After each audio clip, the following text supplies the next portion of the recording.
morning. Good morning. Today's readings and Bonaventure, understanding of Francis' humility and obedience on the major legend of St. Francis help us to see humility and obedience as a source of healing to Christianize our culture again. The reality is that these two virtues are disappearing and are becoming less attractive to our culture.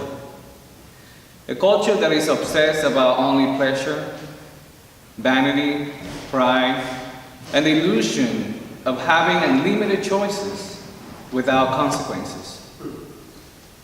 This type of behavior is really hurting our relationship with one another and God.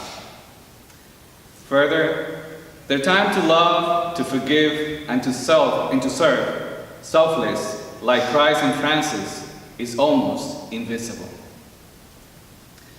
First, one way to make a concrete distinction of what humility is not is by listening to the lyric from an old Mac Davis song. Oh Lord, it is hard to be humble when you are perfect in every way. I can't wait to look in the mirror because I get better looking every day. And then many of you know that I love to look myself in the mirror, and I do every single morning. And I just like this song because it's reminding me that I need to stop looking at myself in the mirror every day. I could have a lot of friends if I want to, but then I wouldn't stand out from the crowd. Oh Lord, it is hard to be humble.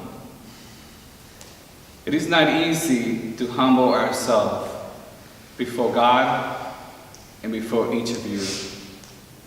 Only God's grace can sustain us and help us to listen to one another and to be obedient to the voice of our brothers and sisters. And that is why humility helps us not to be prideful and to embrace our own process. On the other hand, obedience is a virtue that is not appealing to those who seek to indulge in evil and harmful seduction of this world. The reason is simply because Jesus and St. Francis' obedience, according to Bonaventure, inclines the will to comply with the will of God and others with the right authority. So those who want to continue living in darkness reject Jesus and Francis' humility and obedience. Because Jesus and Francis' inner disposition is to humble themselves before God to serve humanity. Without question, today's reading refers to this kind of humility and obedience, especially in this first reading of Ephesians, when Paul writes, I kneel before the Father, from whom every family in heaven and on earth is named. Jesus and Francis were not afraid to kneel before the Father, to obey his desires, to serve everyone without distinction, something that some people do not want to do today.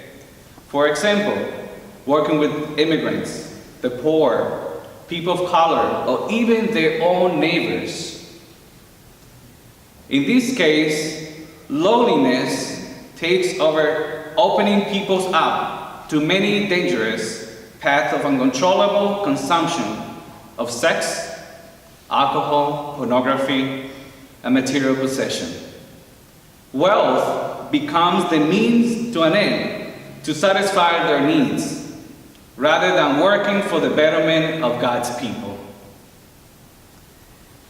This is why I believe their inner disposition is what we need today to Christianize our culture.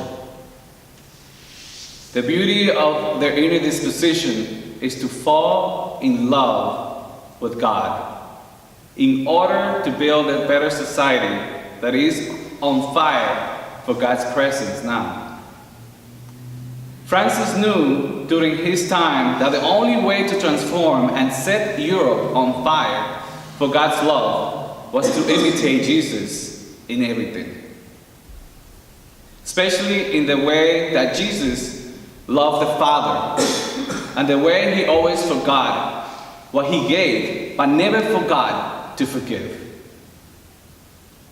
Brothers and sisters, besides embodying Jesus and Francis' humility and obedience, we need to fall in love with God, just as they did, to first change our hearts, not to be afraid to bow down before God with our own imperfections and limitations.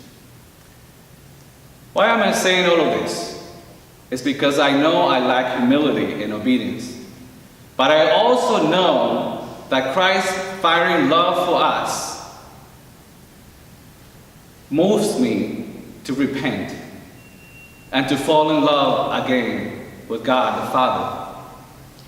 Let us not be afraid to be humble and obedient like Christ and Francis, who taught us how to love, to forgive, and to serve selfless. This is the way to make visible the power of God before a culture that is obsessed about only pleasure, vanity, pride, and the illusion of having unlimited choices without consequences. We have the answer in our hands of how to bring people back to kneel before the Father.